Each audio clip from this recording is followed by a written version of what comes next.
दोस्तों आप लोग जसवीर सिंह गढ़ी को तो जानते ही होंगे, जो कि पंजाब यूनिट के बसपा के प्रदेश अध्यक्ष थे। दोस्तों अब उन्हें अनुशासनहीनता के कारण पार्टी से बाहर निकाल दिया है।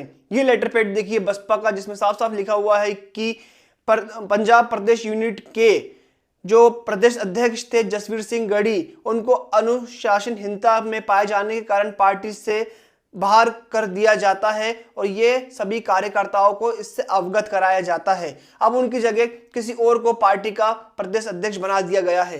लेकिन दोस्तों जसवीर सिंह गढ़ी एक बहुत मेहनती व्यक्ति थे, पंजाब में बसपा के लिए बहुत अच्छा काम कर रहे थे। सभी लोग ट्विटर पे इनका सपोर्ट दिखा रहे हैं और लोगों का कहना है कि जो प्रभारी लोग होते हैं, जिनको पंजाब को प्रभारी बनाया है, ये सब लोग दलाली करते हैं और जो अच्छे कार्यकर्ता होते हैं, मेहनती लोग होते हैं, अगर वो लोग अच्छा काम करते हैं तो उनको पार्टी से बाहर निकाल दिया जाता है इन प्रभारियों के कारण। तो आप क्या कहते हो, नीचे कमेंट जरूर करें।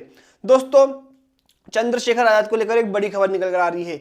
जैसा कि आपको मालूम होगा, चंद्रशेखर आजाद अभी जो यूपी में 9 सीटों पर चुनाव हो रहे हैं, उपचुनाव, उसमें बिजी है और लगातार अपने प्रत्याशियों के पक्ष में रैलियां कर रहे हैं, सभा कर रहे हैं और वोट की अपील कर रहे हैं जनता से। दोस्तों उन्होंने एक बहुत बड़ा बयान दिया है 2027 के जो विधानसभा चुनाव होने वाले हैं यूपी के, उसको लेकर। और आपको मालूम होगा ये चंद्रशेखर और उनकी पार्टी जो आजाद समाज पार्टी है, उसका भविष्य तय कर सकते हैं 2027 के चुनाव विधानसभा के, क्योंकि उनका संगठन यूपी में बहुत मजबूत है और सबसे मजबूत तो वही है, भीम आर्मी हो, पूरा दलित समाज, सबसे मजबूत तो वही दिखाई देता है राजनीतिक रूप से। तो दोस्तों उनका कहना है कि 2027 के चुनावों में हम किसी के बहकावे में नहीं आने वाले, किसी की नहीं सुनने वाले, किसी के दबाव में नहीं आने वाले। उन्होंने क्या कहा पहले ये देखिए। चुनाव के बाद अगली बारी क्या है? 27, हम तो 27 में हमारी निगाह है भाई पूरी, हम नहीं छोड़ देंगे 27 को, हम तो तय करके बैठे हैं। अब हम हमारे लोग और हम किसी के भरोसे नहीं रहेंगे, हम अपनी ताकत बढ़ाएंगे। जिस तरह से इन्होंने आशीर्वाद एक गरीबों ने मुझे पार्लियामेंट में भेजा, और पार्लियामेंट में अब सबसे ज्यादा डिबेट किसी की है तो वो चंद्रशेखर आजाद की, आप चेक करवा लेना। अच्छा, बीजेपी ठीक के है, नेता एक मिनट सुन लो। तो भाई ना हम हिंसा की बात करते, ना हम किसी को बुरा कहते, हम तो ये कह रहे हैं सब मिलजुल के राजनीतिक ताकत बनाओ। अब तक हमारे लोग तो ठगे गए, अब नहीं ठगे जाने के भी लोग।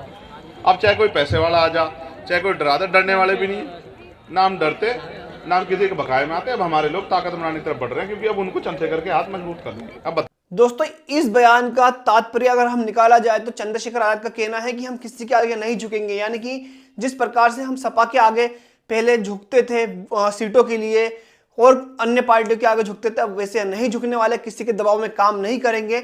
अब हम अपने दम पर पूरे जितने भी 3-4 साल बचे हुए वहां पर अपना संगठन मजबूत करेंगे और दमदारी से 2027 का चुनाव लड़ेंगे और प्रदेश में एक नया विकल्प देंगे दलित समाज को, पूरे बहुजन समाज को।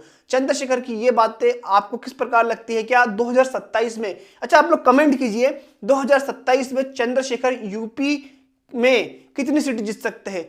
आप एक आंकड़ा कमेंट बॉक्स में छोड़ दीजिए, देखते हैं 2027 में चंद्रशेखर आपके आंकड़े के हिसाब से सीटें जीत पाएंगे या नहीं जीत पाएंगे। आंकड़ा छोड़िए कि 10 सीटें जीतेंगे, 20 सीटें जीतेंगे, 100 सीटें जीतेंगे या 150 सीटें जीतेंगे चंद्रशेखर की पार्टी। एक कमेंट करिए जल्दी से, एक नंबर।